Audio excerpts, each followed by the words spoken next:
Beh, dai, siamo in orario. Right. We are perfectly on time. Usually in Italy there's a 15 academic delay, but in this case we will make do with only 2 minutes delay. So thank you very much for challenging the traffic and arriving here punctually. And I would like to thank Italian Exhibition Group and specifically Vicenza Oro for supporting moments like this one, which are really educational. Yesterday, together with Davide, we were looking at the investment made by companies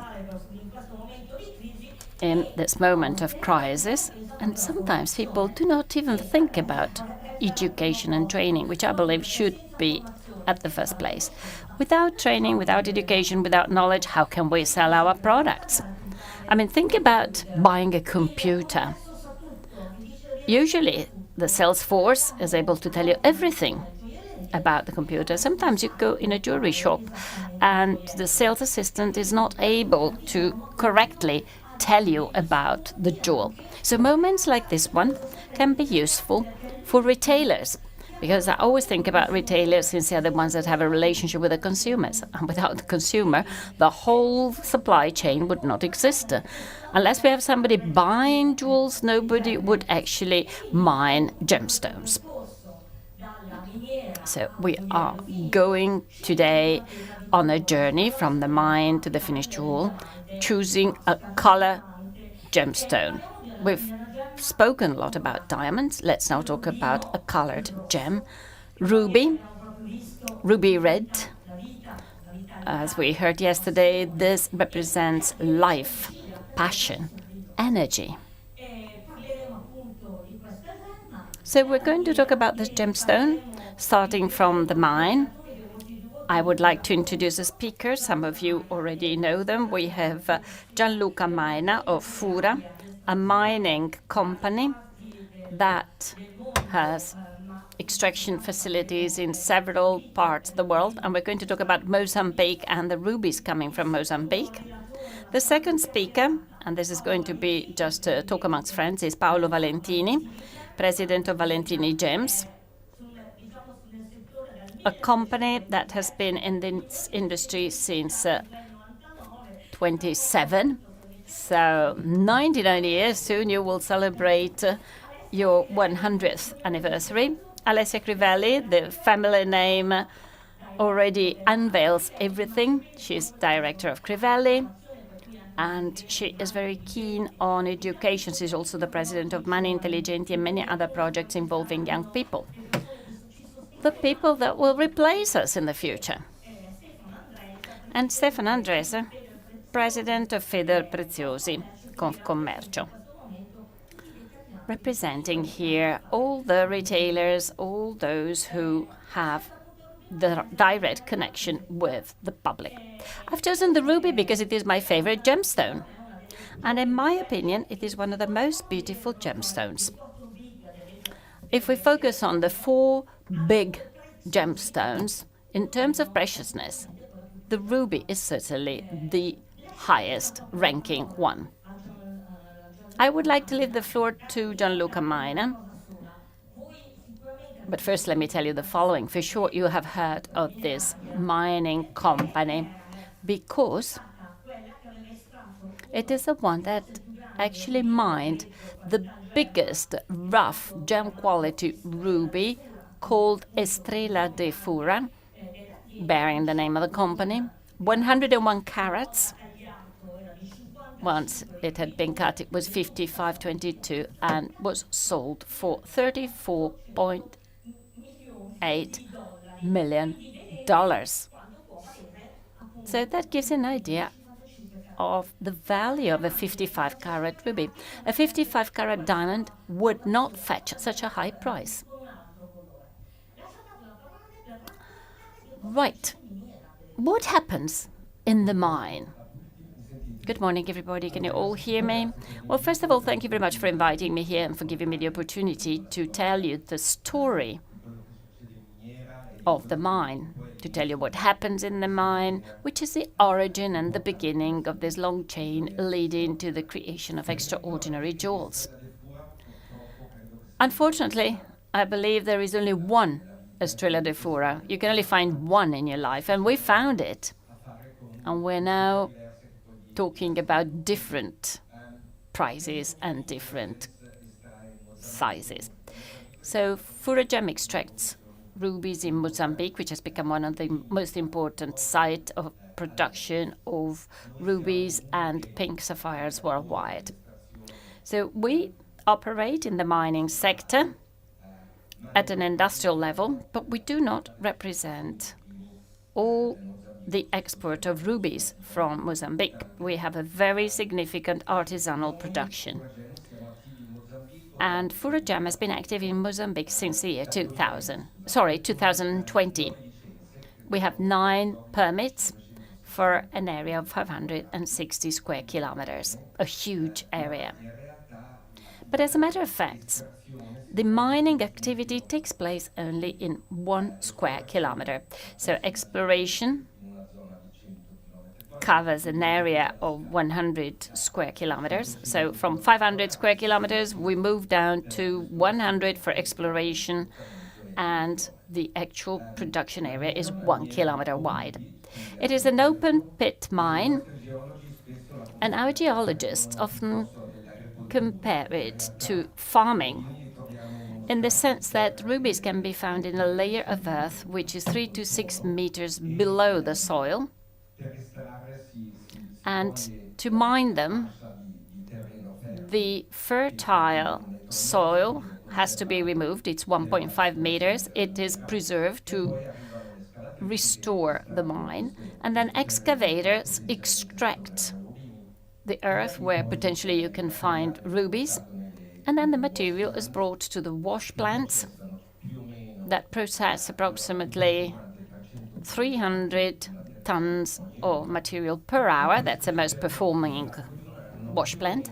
And in 1 year, we can produce more or less, these are last year's data, 500,000 carats of ruby.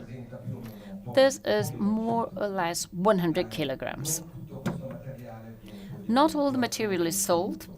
Part of it is kept because we do not manage to process it all and classify it all.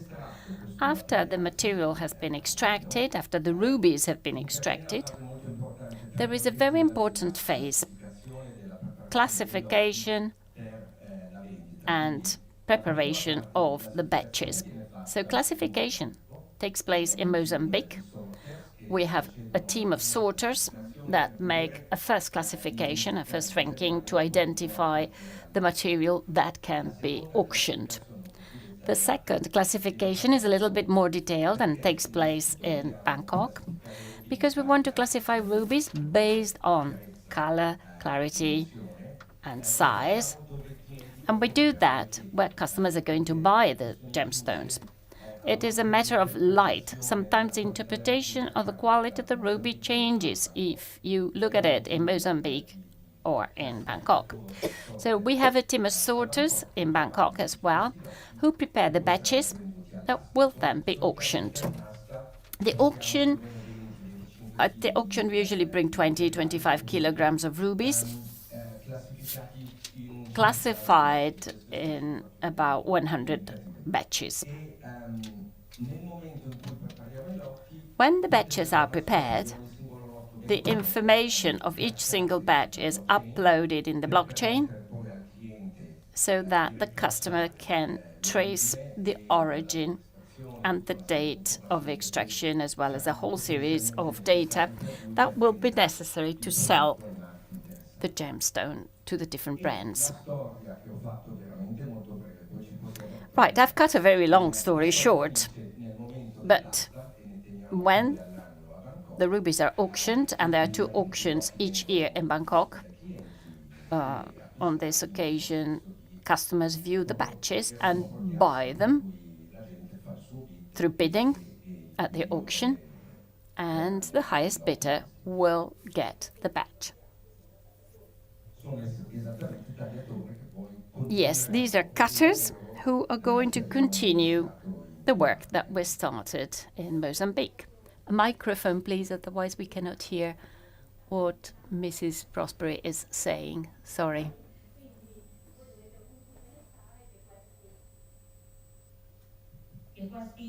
So you have to think about the fact that these 100 kilograms, okay, obviously this is not the only mining companies, but we're not talking about a huge quantity of material. I mean, think about how many diamonds are mined. The quantity is significantly higher.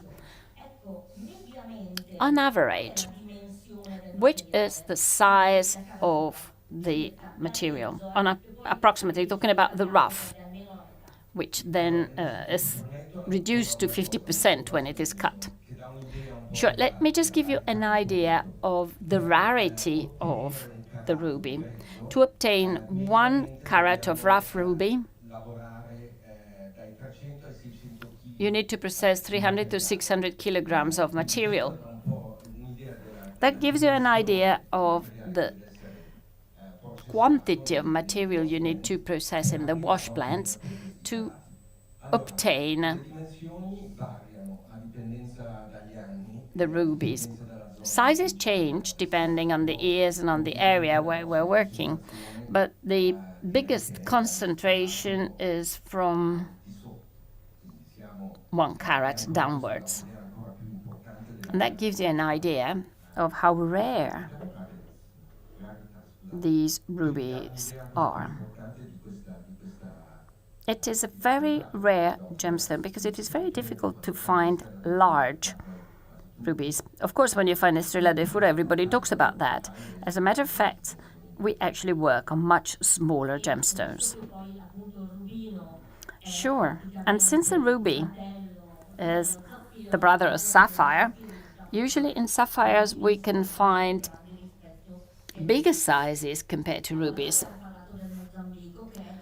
So you have spoken about Mozambique, which is the present situation, but rubies come from many different areas.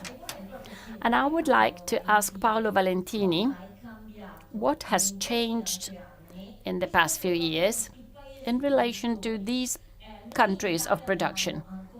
In Italy, we still have the idea of the Burma or Burmese ruby from Myanmar.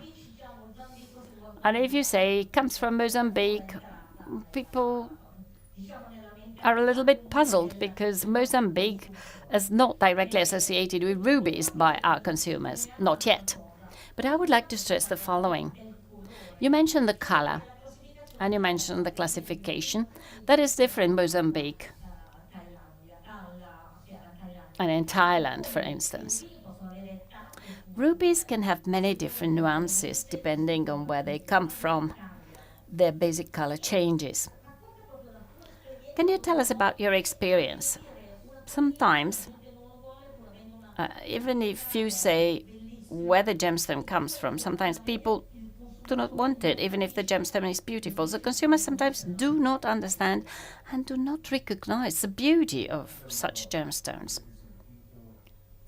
Well, as you have heard from Gianluca, a 1 carat ruby is something very rare as such. So let's not be misled by what we can see also here at the fair in the window cases, because behind each one of these gemstones there are hands, expert eyes, capable people, skilled people that from that rough piece are able to extol the beautiful gemstone we love. You should never forget that, because if you forget how rare the product is, and the ruby is the king of gemstones, then you lose the focus of the day. Loredana was talking about different origins and so on and so forth. For sure, there has been a change in production in the last few years, and when I talk about the last few years, I'm talking from a historical viewpoint, in the sense that when I entered the market 53 years ago, we had rubies from Siam. That was the only ruby we knew, with a few rubies from Burma that sometimes happen to come to the market. But Burma has always been a very particular area for many different political reasons. So one day, along the road,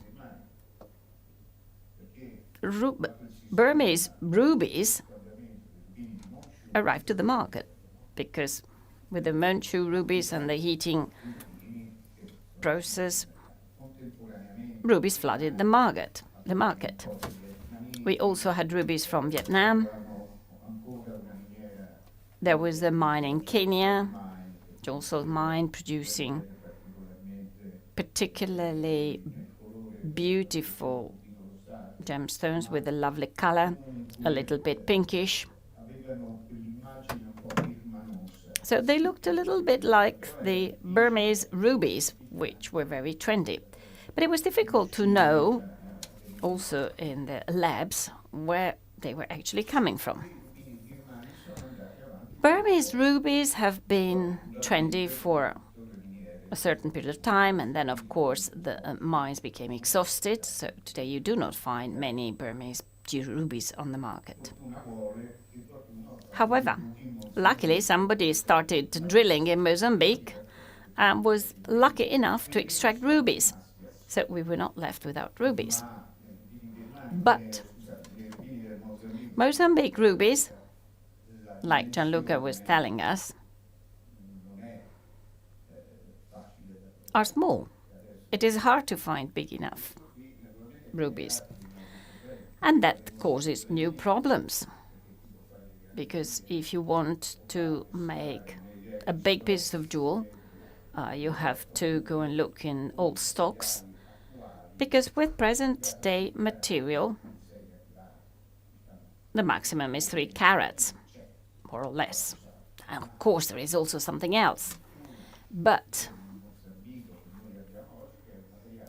luckily, in Mozambique, we find a crystalline material which is reasonably clean, and it allows us to produce shiny, lucent jewels, because that's what people like. This is what is saving us, and it's very gratifying, because offering rubies is always very prestigious, because they are usually rare. It would be nice if final users could understand better and go beyond misleading storytelling. They could understand the real value of rubies. But the size is important, and that makes the price. Full stop. I mean, size is what influences the price. Now, a final comment, and then I'll give the floor to Alessia.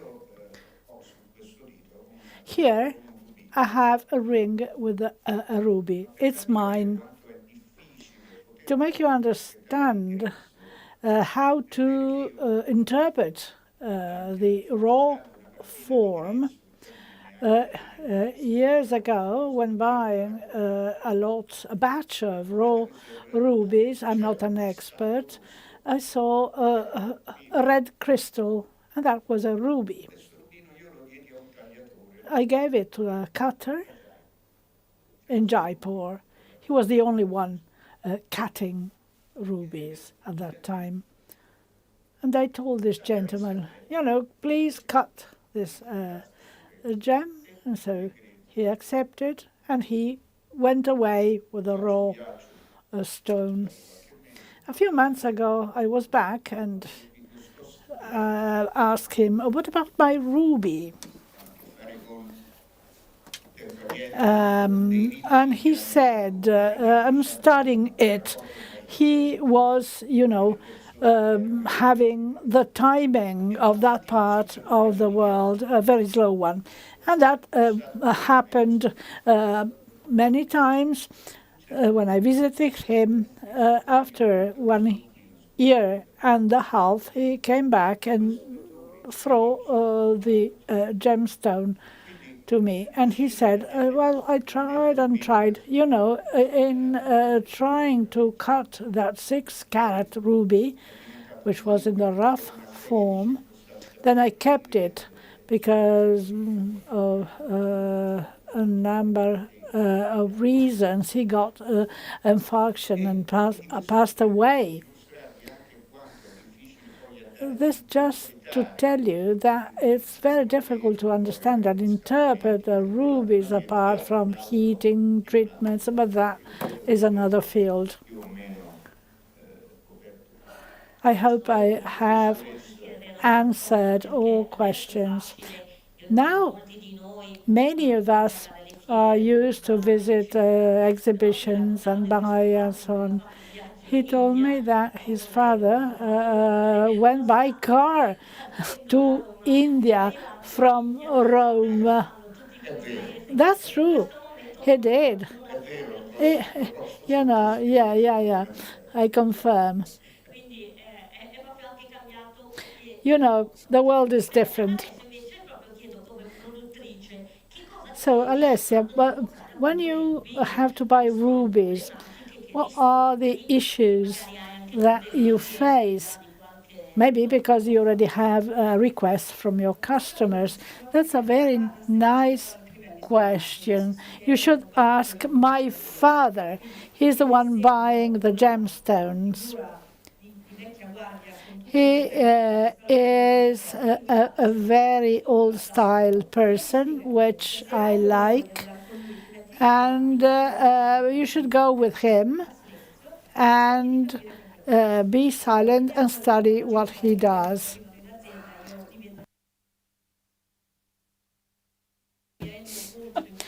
So when the gemstones come to the factory, I understand the reasons why he chose that stone. You have to check the color. I mean, that should be preserved when you set the gemstone. So the collections and the settings have to be carefully looked for. The gemstone has to be able to breathe when they are, in a way, dressed up with a setting. When I use rubies, they get darker. Gemstones, they do speak. They release light and color. I unfortunately switch them off. It's my favorite stone, and I cannot wear it. It's a pity.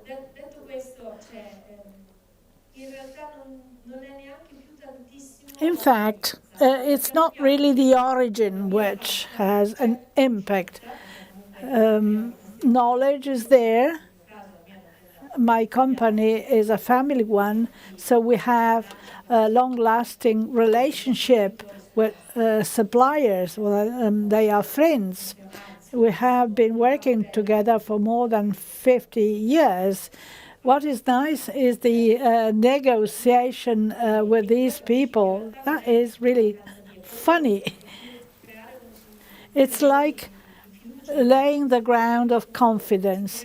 And when the negotiations are made based on that, trust is a key element.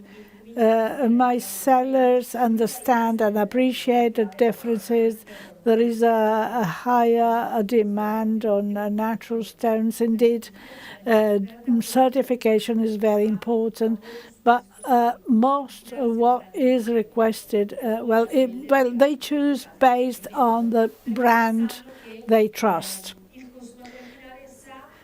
Final consumers know that our supply chain is transparent, so they know that a final product at the retailer comes from a long supply chain that they do not know, but they trust the retailer and the certification. We will speak of that with all the panelists. Thank you very much. Another question concerns the selling experience. What is the demand for rubies? What about men? It's very rare that a man gives a woman a ruby as a gift, not only for the price, but because of the color.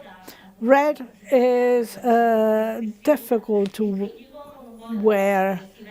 Red means aggressiveness. So men tend to give sapphire or, lighter colors to women. In the past, the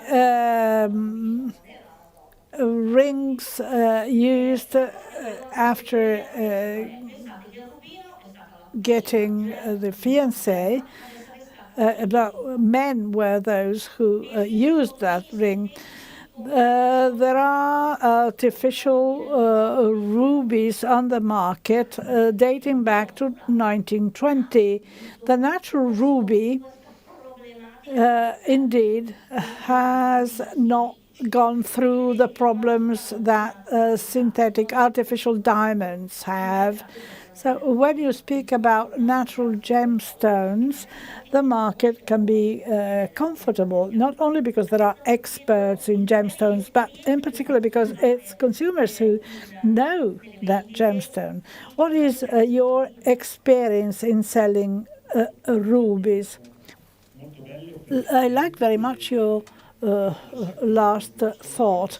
You mentioned the past century. That means that today the knowledge we have, the ability to disseminate and describe natural vis-a-vis artificial gemstones. So if you are trained, you can make difference.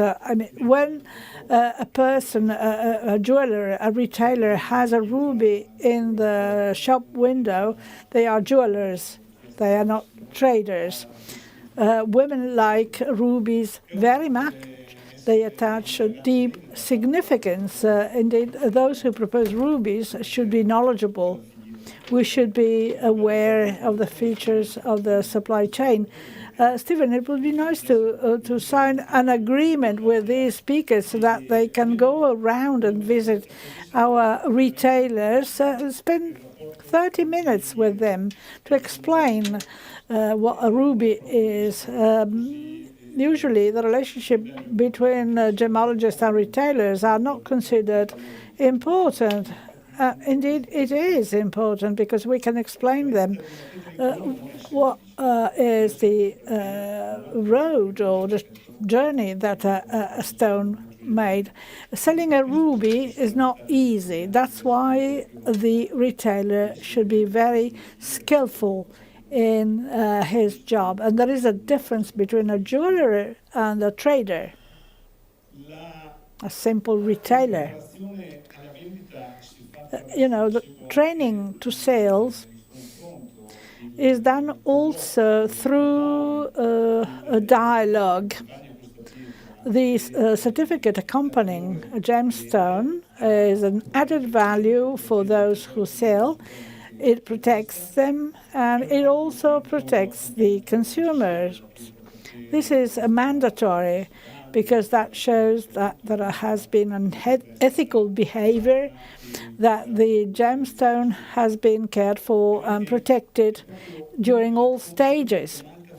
This is one of the components which is missing in the relationship between retailer and consumer. The ability of the retailer to sell a colored gemstone is very important. Sometimes I watch the shop assistants when they are offering the gemstones. If you see colored gemstones in the box, usually the customer looks the colored gemstones first and they say, "Oh, how very nice." Color is happiness. It contains a lot of symbolic implications. The Egyptians used to have stones set in their funeral masks. The storytelling is very important to convince the final consumer. So we have to be more professional and provide more and more information to customers so that they are happier and happier. As for the role of rubies in sales, still there is a demand for rubies. Not long ago, I talked to Alessia, because I was asking for a ruby for a couple celebrating the 50th anniversary of their wedding.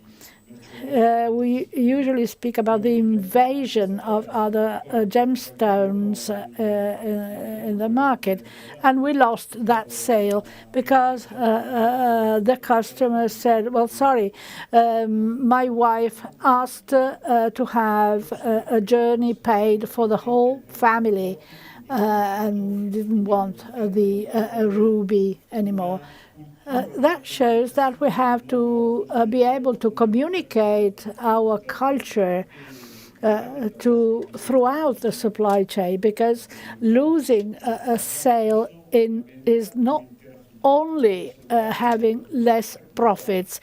That has a negative impact on the whole supply chain. It's like tourism. Loredana, yes, if we are not able to communicate to consumers, the rest is meaningless. We have to propose the product in the right way. You mentioned the importance of color. You're right. When you watch the shop windows, the diamonds are wonderful. Every one of us has a favorite color. Nobody would say my favorite color is colorless. So we should look for the color preferred by kids. When we have no influences from the market, just look at the color chosen by kids for the toys. It's red. What is the favorite fruit? Strawberries and cherries. Oh, they love red. From the point of view of energy, red is very stimulating. It's a stimulating light frequency. It's a pity that you are not able to sell. So Alessia is not using the microphone. I mean, you don't need to be enlightened. You are already red and energetic by yourself. The gemological analysis document. I worked in a gem lab for years and years. To me, that document or the certificate, the key element, is not the sale. There are those who sell diamonds and can tell, well, that is an HIF. I mean, you are just reading what's in the certificate. The same goes for ruby. What are we supposed to know? We should know whether it's natural, if it has been treated. If yes, which treatment? Heat treatment is now already 99% of treatments. When not heated, the price is extremely high because it was already very beautiful and there was no need for heat treatment. When heat treatments with borax and glass are very invasive, but that is not what you sell to customers. What is your relationship with analytical labs? My personal opinion is this. Well, analysts decide whether a color is beautiful or not. I don't like that. The colors are very subjective. Red might be bright red, purple red, and so on. So the fact that it's lab saying that is a pigeon blood color, well, I would let the wholesaler decide that, or the seller also, so they can dress up in a way the color with some narrative explaining why we use the term pigeon blood, red. So what is your relationship with analytical labs? I work with a rough gemstone, so the relationship is different. Important rough stones, I mean the big ones, we already have them certified. That is a very important stage where the fate of the gemstone is decided in terms of value. It's very important to collaborate with labs so that they can have access to our mine, so that they can get samples and have all the material which can be used to certify the origin on a scientific basis. This is what we can do. The certification stage usually is accomplished when the stone is already cut.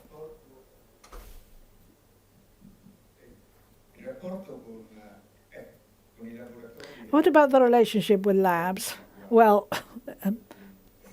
it's a bit confrontational because, as you said, Loredana, they interfere in the assessment of the color. In the end, that has an impact on the real or presumed value of the stone, and that might be high or low. When wholesalers buy lots of gemstones, batches of them, we are in a predicament. On the one hand, we are, in a way, limiting the professional skills of those who come later in the supply chain, activities which should be supported on their knowledge and experience. Then, if you talk to the customer, they heard about pigeons and peacocks and many other animals. But that is, washing your hands and then getting involved in the description of a color. Is that good? Is that bad? I don't know. In the recent years, many new labs have been set up because indeed they are. It's a profitable activities. There is no standardization, says Loredana.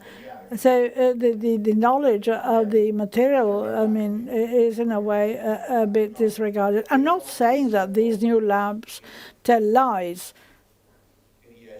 Anyway, that, in a way, slightly interferes with our activities.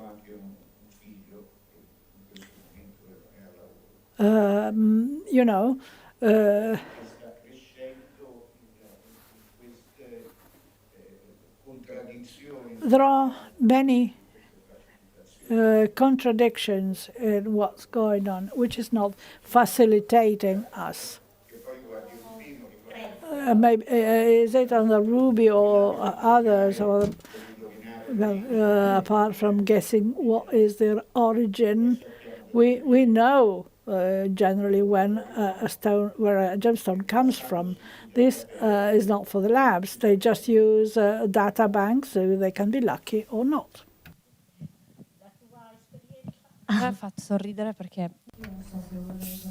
I don't know if you remember this, but hearing the terms Burma, pigeon, blood, in the 80s, 90s, there was a lot of ruby selling on TV, and we had Mr. Caraco. Everybody made jokes about him, I come from Valencia. You probably remember him. He comes from Valencia. Still around. But, for me, sometimes when I hear some terms, I immediately think about that man selling rubies on TV. Anyway, I believe that certificates should be about carats cut, the characteristics, the features of the gemstone, respecting the gemstone itself. Regarding the color, the ruby is so beautiful, has so many different nuances and varied colors that each one is unique. And, I love red rubies, the ones that are so red that you can hardly see the internal facets. He likes lightly colored ones. It's just a matter of taste, but it must be free, because when they salesman, and I see this in Milan, where we have our own boutique, and I can speak directly with the shop assistants who are the interface to the audience, to the public. It is the best way to allow the final customer to express his or her judgment. You know, maybe the customer likes that ruby because of the color, independent of the carats and all the other data. So if you know what a certain type of material should express, because this is what is relevant to the person who's going to wear it, then I absolutely agree with you. Shop assistants must tell all the details, all the technicalities, must tell the story of that ruby, but then the customer must be free of choosing, because it is not the certificate to dictate whether the color is the most beautiful one or not. And of course, that can account for the price. That's fine, because based on the certificate, you have several parameters that contribute to the price. And it is very important to explain this to customers, how different cuts have a different value. Sometimes people do not know. They do not understand that maybe a certain type of cut is particularly difficult. It is important to explain how difficult it is to extract the light. So there are many, many beautiful things that you can tell the customer. Exactly. As far as color gems are concerned, we do not have the standardization which is typical of the cut in diamonds, but you have to evaluate the color, the zones, and it is a lot of study. In the past, it used to take 1.5 years. Now the process is shorter, but I agree with you. The price can account for the rarity of a color, but not the beauty of it. Do you agree with that? I absolutely agree. And I absolutely agree with what you said about the interpretation of color. In jewelry, we see everything, every possible color, because sometimes customers come to us with the gemstone that they bought on holiday. For them, it's the most beautiful gemstone in the world, and we have to make them understand what the certificate means, how significant it is, and we have to explain that they're not just waiting for the Italian tourist to visit them to give him or her the most beautiful gemstone in the world. So it is very important to explain why one ruby costs 1 and the other one costs 10. And we must be credible, because if we lose credibility in retail, we run the risk of jeopardizing the whole value chain. So our relationship with the document, with the certificate, with the analysis of the gemstone must be consistent with our sale and must be determinant in the fulfillment of the sale. Ruby and colored gems require more attention from the customers. I mean, you sell a diamond, you sell a ring, and that's quite easy. As far as colored gems are concerned, customers ask you much more. They want to know many more details. Therefore, we need a little bit more time. We need to follow the customer. We must pay attention. It is an opportunity. Maybe we do not have a complete ring available, but we have the gemstone. Very often, they ask for a gemstone. So we must be very attentive and support our customer in the creation of the jewel he or she is requesting. Should the ruby be mounted alone with diamonds? Sometimes the ruby requires a different cut. Then you can delay the sale because you have to talk with your supplier. It's a beautiful process of selling. I mean, if you're passionate, it is wonderful to sell a colored gem, and it is beautiful to have all the necessary certificates and documents that can support you.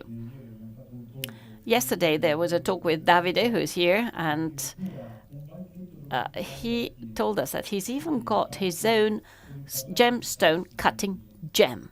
So he talks about stones with his customers, just stones, not gemstones. And then I thought about it. Okay, you start from a stone. You explain to the customer which kind of stone that is, which kind of color it will become, because when you see the rough, if you're not an expert, you have no idea, no clue what this is going to be. So the true jeweler is usually passionate when selling rubies and colored gemstones. But of course, all the knowledge must be available. Competence is mandatory. Certificates must be there. That is true. It is the storytelling that makes the jeweler the brand for his or her customer. That makes a difference.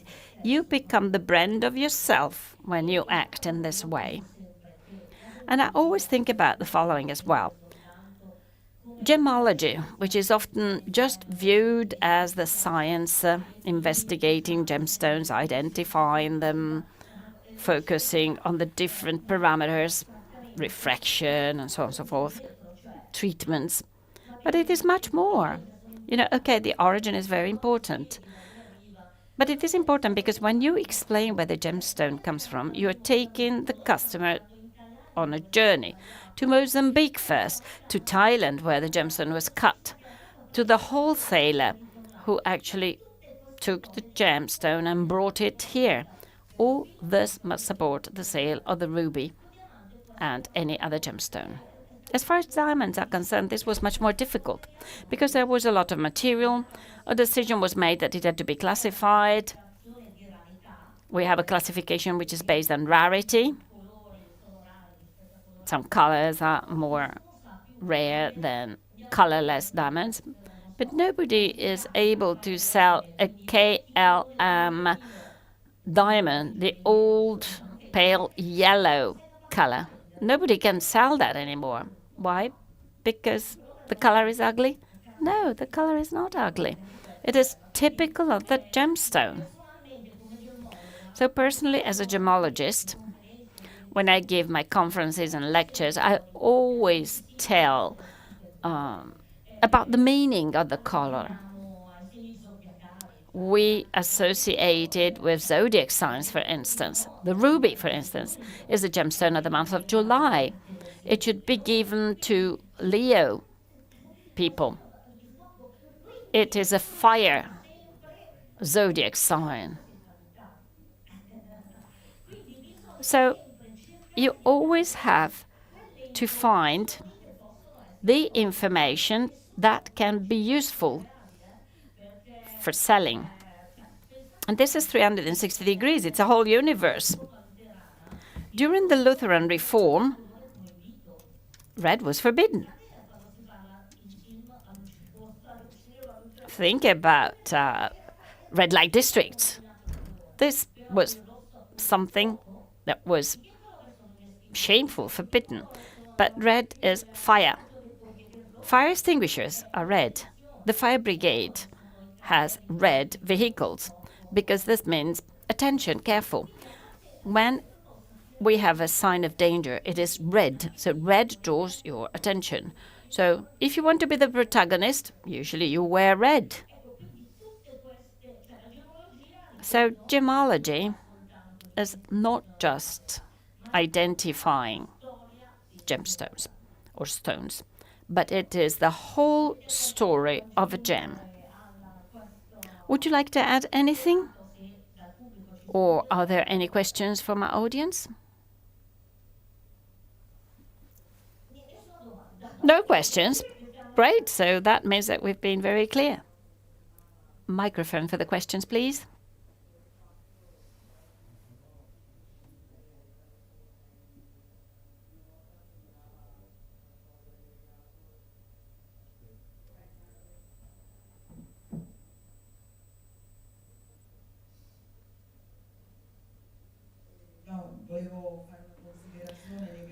I would like to make a remark in relation to what we have heard today.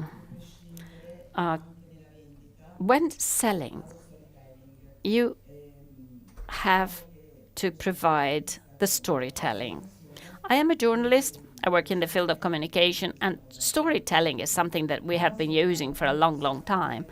But it looks as if it was something for us, experts in a certain type of communication. But in my experience, I have seen that even just a post, I mean, I do not work in sales or trade, but if you tell something, then that necklace, that gemstone, can be sold. And that happened to me. I mean, I didn't get any commission, but I talked about something and it was sold. This is to say that you have to give meaning. The customer must fall in love.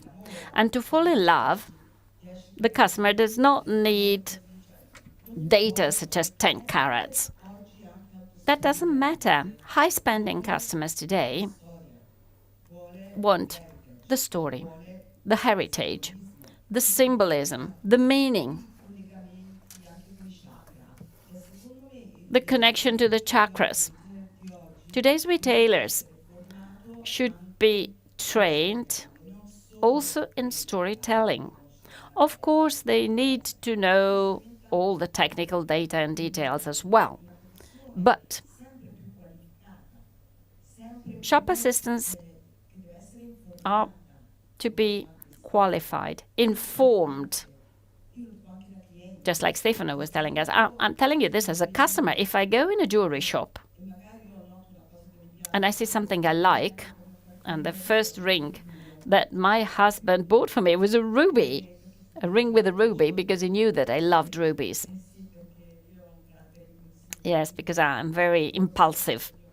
And he gave me that ring to celebrate my nature. Anyway, I remember going in this store of a well-known brand represented here in Vicenza, and the shop assistant was so well prepared. I was really surprised. He explained me everything of that ruby, including its meaning. Not only did he say, this ruby is like this, like that. It was an excellent gemstone. But I mean, you know, it could just be a simple silver ring. But I want an explanation. I want to know about the meaning. So being a journalist and a content creator, but a customer as well, you need to tell a story so that the customer falls in love with the jewel. Otherwise, the customer is not going to buy. So you have to sell a dream, because that is what jewels are. They are a dream. Thank you. That was my remark. 73% of sales that take place in jewelry shops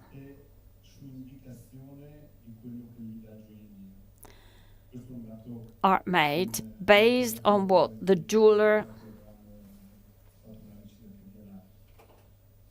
says and does. 97% of sales for Christmas were made in a physical store. Last year, we held an event with a communicator, and we saw how important storytelling is in a jewelry shop.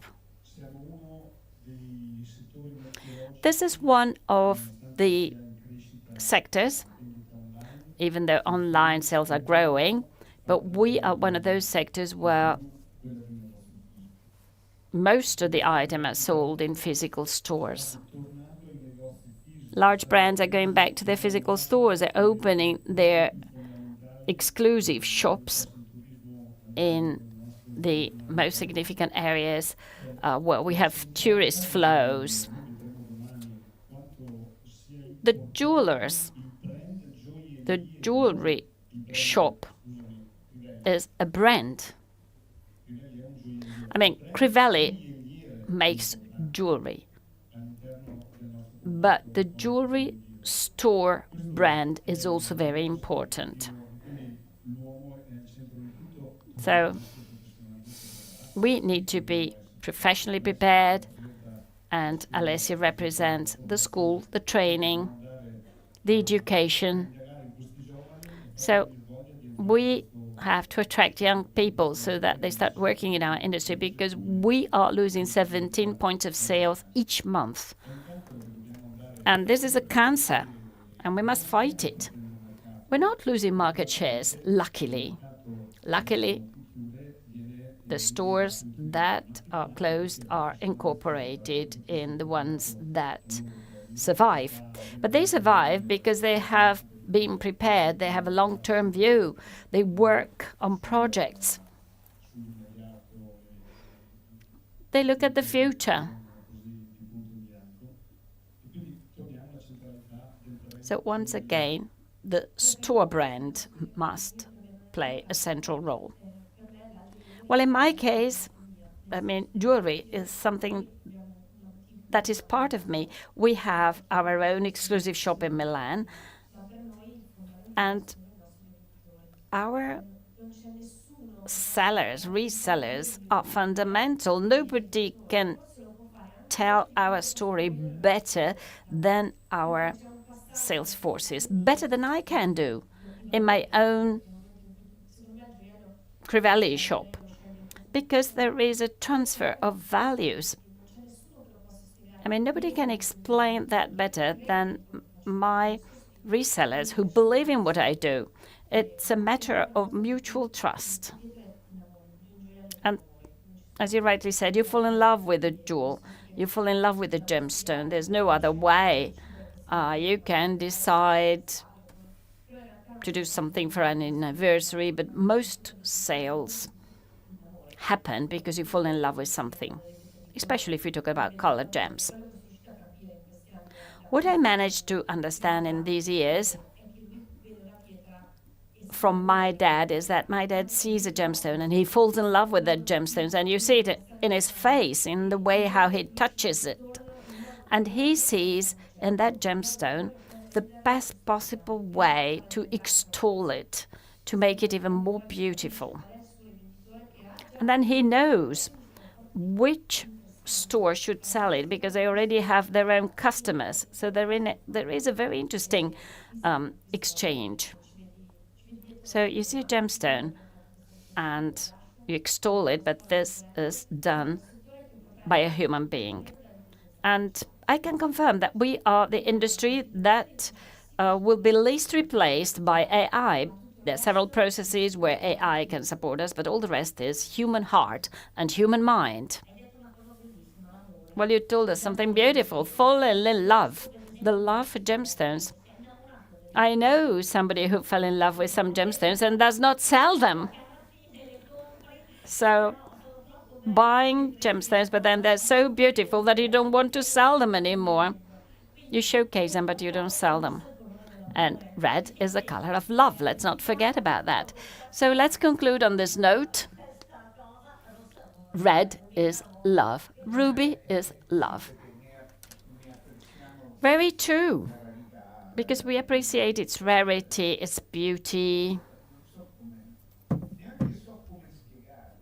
I don't even have the words to explain that. I mean, you take it in your hand, and all of a sudden it talks to you.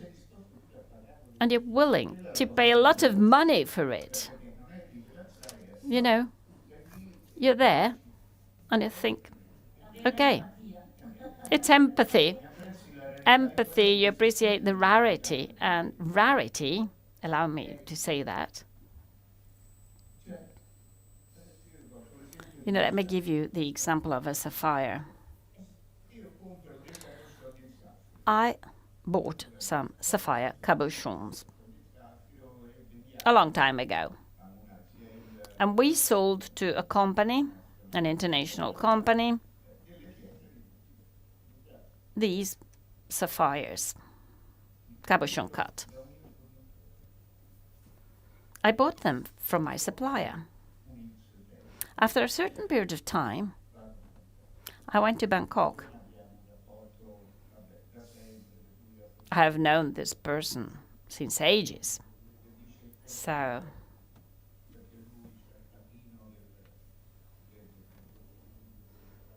He also studies fortune telling and that kind of thing. So at a given point, his sister joins us wearing a ring of the brand. It's all the cabochon sapphires. I mean, she was very happy. She had bought the cabochon for 10 times the price that I had bought from her brother ages before, but she was so happy to be wearing that ring, you know. That's a circularity. And that's how it works. Because that's the emotion you feel. And that's what we said at the beginning. There's so many people participating in the creation of a piece of jewelry. However, you have a whole chain of capable individuals who gradually transform this gemstone into a piece of jewelry that is sold to somebody. It is important to tell this in the right way. That's important, because then people can really perceive the rarity and the reason why one should buy that given gemstone. Gianluca, I know you wanted to say something.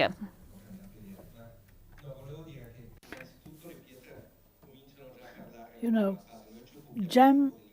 stones are vocal right from the beginning, when they are babies and get older and they begin to speak and be vocal. The cutter assessing the gemstones, well, that is the beginning of being in love, because they understand what will come out from that gemstone.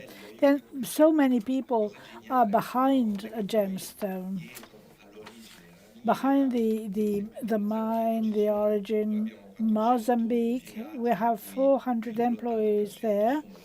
80% of them are locals. That means local communities and infrastructures which can offer economies of scale. We know that a mine sooner or later will have to close down. They usually last 30 years.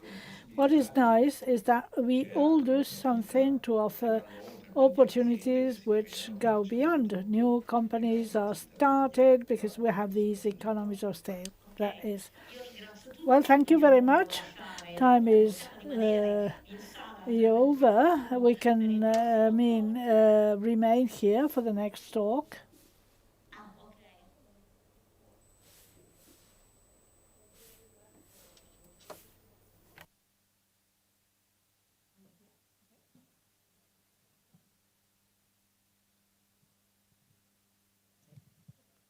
Hello? Okay.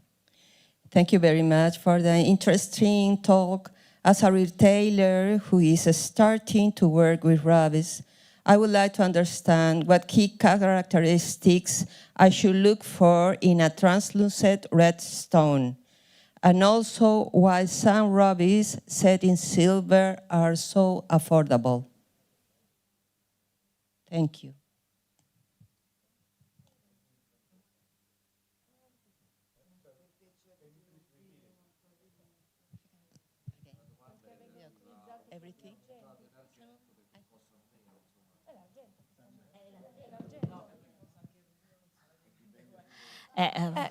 Ma allora penso che se viene montato in argento.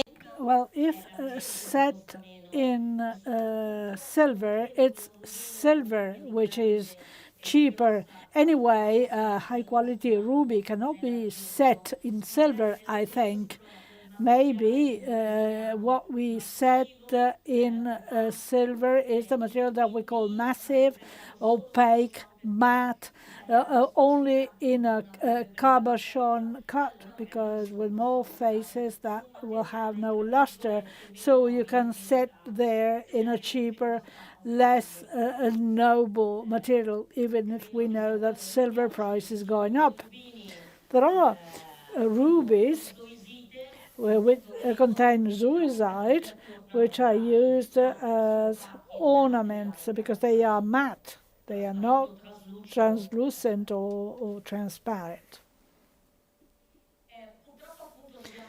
Well, unfortunately, we have to leave the floor to the next meeting. Thank you very much. Thanks to the speakers and to the audience.